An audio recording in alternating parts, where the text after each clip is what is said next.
Hello there. Today we're going to go over the fall town meeting warrant. With me today is Jen Hager. She is the Planning and Economic Development Director, and I am Jim Smith, the Town Manager. Town meeting will be held on Monday, October 18th at 7 p.m. in the Middle School, High School Auditorium. So come early because the moderator gets town meeting moving right on time. So, and hopefully this presentation will help you be a little prepared for town meeting prior to that date. So, article number 1 is the same as it has been for the last number of years, and that's essentially revoting the budget that was approved at May town meeting last May. And it's essentially, we received more state aid than we originally planned within our budget. We received $18,639 more in state aid than we budgeted for in the FY22 annual budget.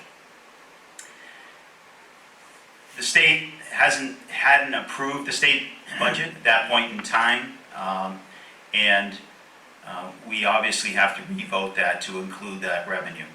In addition, we are increasing the budget by an additional $21,361 for a total of $45,000, increasing the FY22 budget.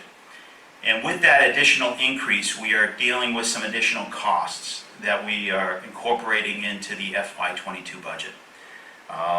We are increasing the audit fee because of all the federal money we received through the CARES Act and the ARPA money, American Rescue Plan Act.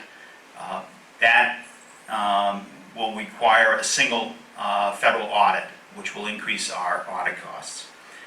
We are increasing Medicare taxes. We underestimated that in beginning of FY22. We are correcting that issue.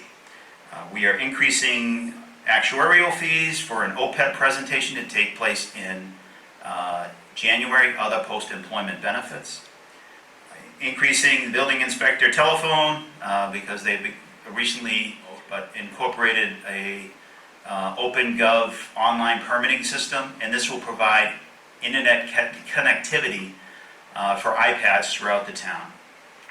And we are increasing police cruisers because we had one police cruiser being totaled, and this is the difference between what we receive from the insurance company and what it costs us to buy a brand new Ford Explorer Interceptor cruiser.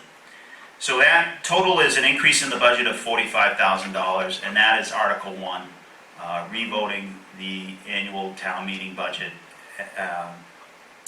that was approved in May.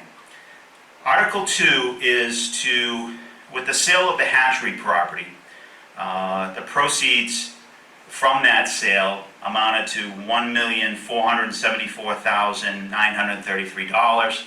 That $1,474,000 will go towards road repair. The select board decided that that would be a good use of those proceeds because we can borrow for a minimum of 5 years period of time. We can use it for road work, and that's the plan of the select board. So we are moving those revenues in their current account to FY22 Highway Road Improvements Capital Fund. So all of those proceeds with the sale of that property will go towards road repair, which is a good news for the town of Sutton. Article 3 is essentially paying off the capital stabilization fund in 2 years versus the original plan 3 years. Because we have additional free cash and new growth, our plan is to take the originally planned in the FY22 budget of $678,452 out of the budget to pay off year 2. We're going to additionally appropriate another $285,000 to pay off year 3 in advance. So we're essentially paying off a 3-year capital plan expenditure within 2 years. So, we've got the money, and why not reduce borrowing costs for the third year of that borrowing? So we are deciding to do that. Article 4 is to fund a couple of capital projects. We normally have a capital plan in the May town meeting budget, but we had a couple of issues come up, and we want to address them now rather than wait till May town meeting. The first is restrooms at Marion's Camp. Senator Fatman was successful in getting an earmark within the state budget for restroom facilities at Marion's Camp. Part of the issue with Goddard Lodge and reopening that to the public or for public events is that you need restroom facilities associated with it. So these restroom facilities are made off-site and brought into a pad and located probably in the front of Goddard Lodge. We'll determine the exact location later, but they will provide restroom facilities, permanent restroom facilities for this location. Ryan was successful in a $75,000 appropriation from the state budget, and we are matching that with the $50,000 appropriation from the town budget. And the other is, capital article, is dormers at Waters Farm. We got this a little out of sequence. We appropriated $13,000 to Waters Farm for sealing of the roof that's in place now. But in doing some due diligence with that, they discovered the dormers are rotting out. So we would like to appropriate an additional $40,000 for the dormer repair. And once the dormers are complete, then we will seal the roof and protect that building, because it is a town treasure, and we want to make sure that we do it right. So that's Article 4. Article 5, this article is being sponsored by the sewer commissioners. This is to compensate the town of Millbury for repair of a sewer line that broke on the shared line going from the Millbury pump station up to Upper Blackstone pollution abatement. So this is our share of that cost of that line, that $75,000. The total cost was approximately $350,000, and $75,000 is our share of that cost. That's per the IM intermunicipal agreement that we entered into in 2008, I think it was. That was one of the items. If a line broke within the shared line,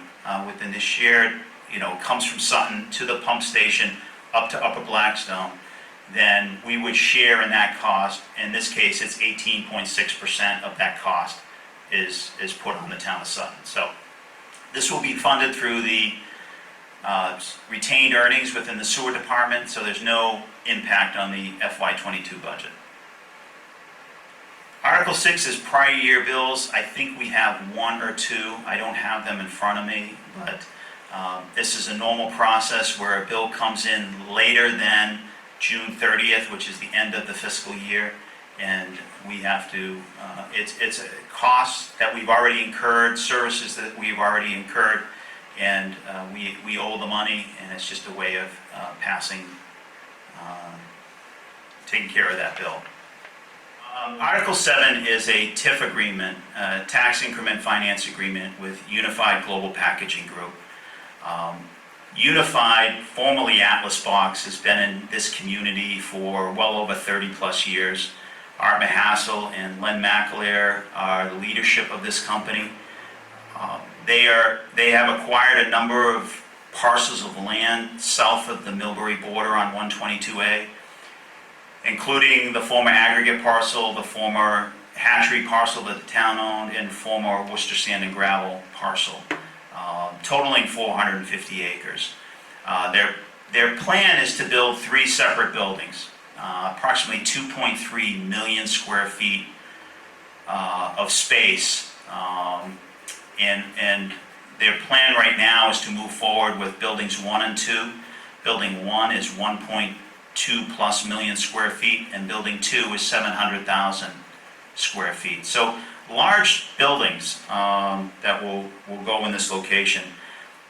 You know, when we were discussing this TIF proposal, we looked back at Prime Metals TIF, which was approved a couple of years ago now, and essentially gave the company a 70% tax break, and the town received 30% tax break.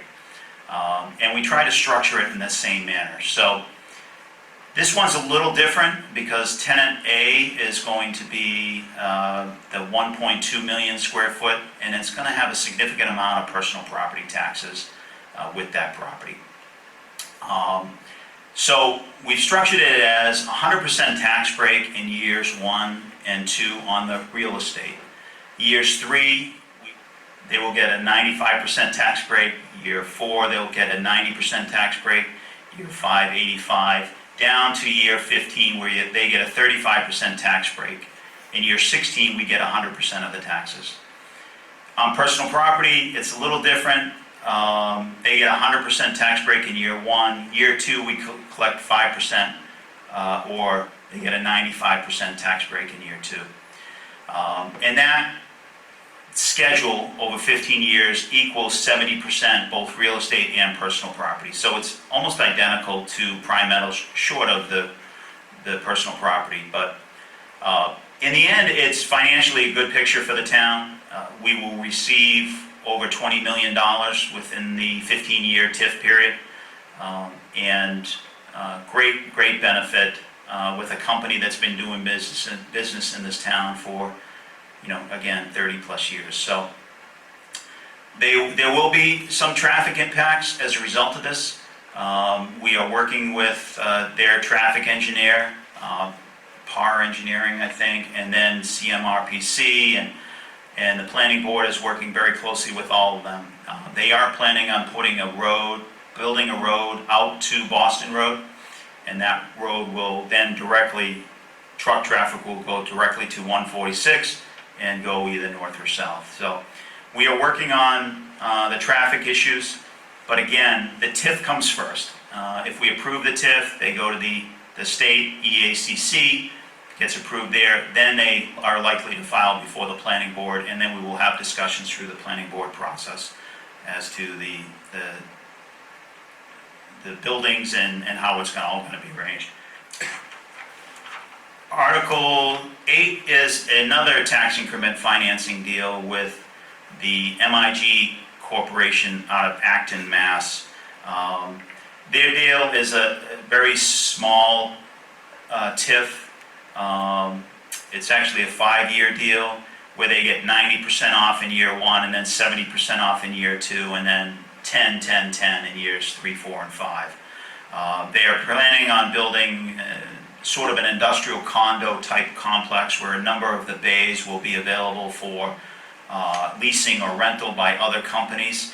That's why we structured this as a little bit up front, but then in years 3, 4, and 5 it pretty much drops off. We're not talking about a huge amount of money here. The value of the land is probably $70,000. When it's upgraded, maybe $500,000, and then the building itself is maybe, when it's fully constructed, 1.2 to 1.4 million. So the total taxes on that approach probably $35,000 total taxes if there was no TIF. So again, it's probably the smallest TIF the town has ever granted, but they did have some extraordinary costs as a result of this project. The site itself has been very difficult to develop. We've been working for the last 15 plus years on developing that and selling that site to no avail. And this company has been creative, and they've been able to work with the structure of that, the elevated site at this particular lot. And they had other additional costs. The steel cost, a big increase in steel costs have been an issue, as well as there's no water up there, so they will need to put a cistern in for fire suppression. So there are other costs. Now it's a company that deals with steel, ironically. They build bridges in towns and cities in Massachusetts and Connecticut and surrounding communities. They were actually the winning bidder on the Blackstone Street Bridge project, and if you were in that neighborhood and you saw the cranes up, that was MIG Corporation, that was the lead contractor on that project. So it's a small TIF, but it's an important one to this company, and hopefully town meeting agrees. Article 9 is to acquire a portion of Burnap Road where it intersects with Central Turnpike. Jen, this is probably more of a planning article, so do you want to? Sure. Anybody who's familiar with the intersection of Burnap Road and Central Turnpike knows there is an interesting triangle at this location. Most people take the left side of this intersection and go out to Central Turnpike and exit there, but you can also go right at the end of Burnap Road.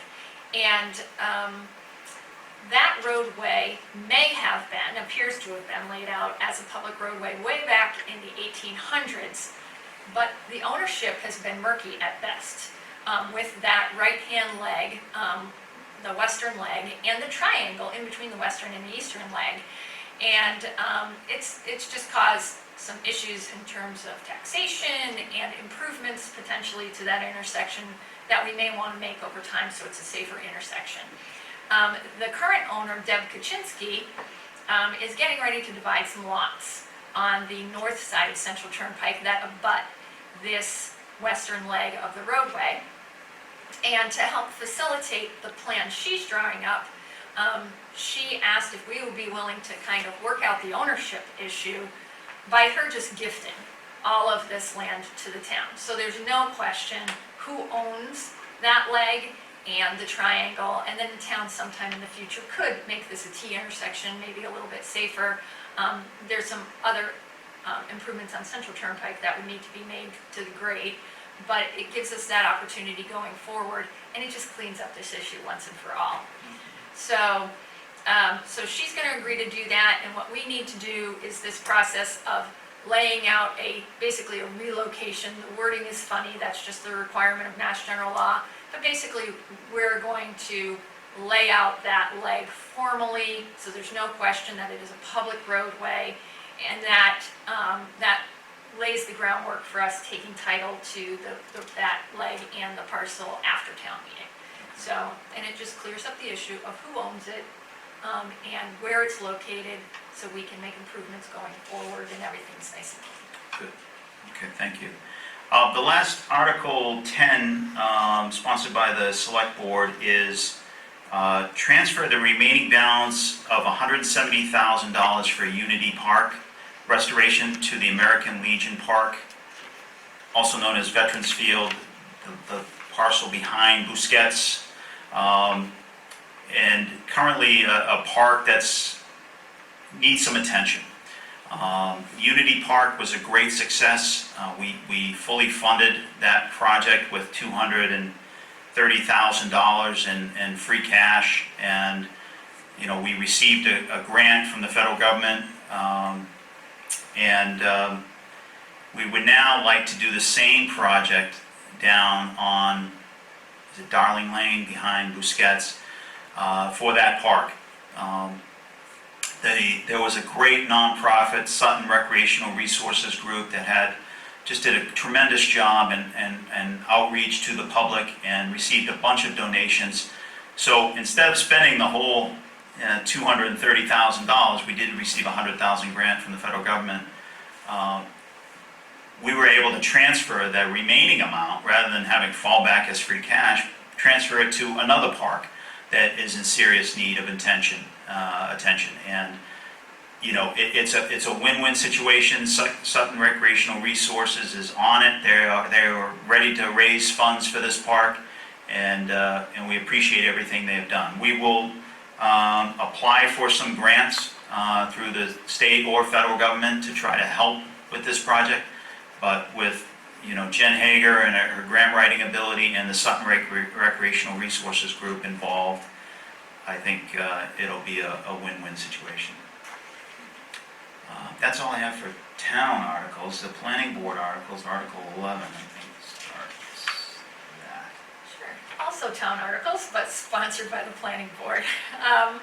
Most of these you'll find are fairly Pat Morris's favorite word, housekeeping in nature. But let's walk you through those. All right, Article 11. In May, residents voted to allow registered marijuana businesses in the Office Light Industrial District. And when we were doing that bylaw change, we missed adding the new district. They're allowed in Office Light Industrial into one section where it needs to be inserted. So this is literally just fixing that, that tiny little add-in we missed in May. It doesn't allow the businesses in more places. They're only allow where residents voted them in the spring. It's literally just fixing kind of a blip we missed at the spring town meeting. So, And town meeting has voted to not allow recreational sales, retail sales, anywhere in town. no. So you can't do retail sales and you can't do on-site consumption recreationally anywhere in town. And none of that changes. This is literally just truly a housekeeping article. All right, Article 12. Again, at Maytown meeting, residents voted to add some very specific uses to primarily the Office Light Industrial District. And those changes related to service companies, to warehousing, various industrial uses. And the reason we did that in the spring was to clean up this use you see here in Article 12, trucking services and warehousing, which had caused all kinds of confusion over the years in what that means and what it allows and what you can do under that use. So step one was defining and adding 3 or 4 different uses that used to be allowed kind of under this umbrella, and making it clear to residents who are voting for the article and developers coming into town exactly what it is we allow and we do not allow. And step 2 is this step right here, now taking out this confusing use out of the use table and the definitions that go with it, which the definition of trucking service is the definition that goes with this article. So again, kind of a cleanup article. Article 13. State law says that when you have special permits within your town, special permits allow specialized uses. In Sutton, there's probably 15 different specialized uses that include condominiums, adult uses, home businesses, common driveways. There's over a dozen of them within the town of Sutton. And state law says if you don't use that permit within 2 years, the permit's no good anymore. When the board was doing some bylaw review this year, they noted that within the condominium bylaw, there was also a provision in that bylaw that said if you don't commence condominium construction within 6 months, your permit's no good.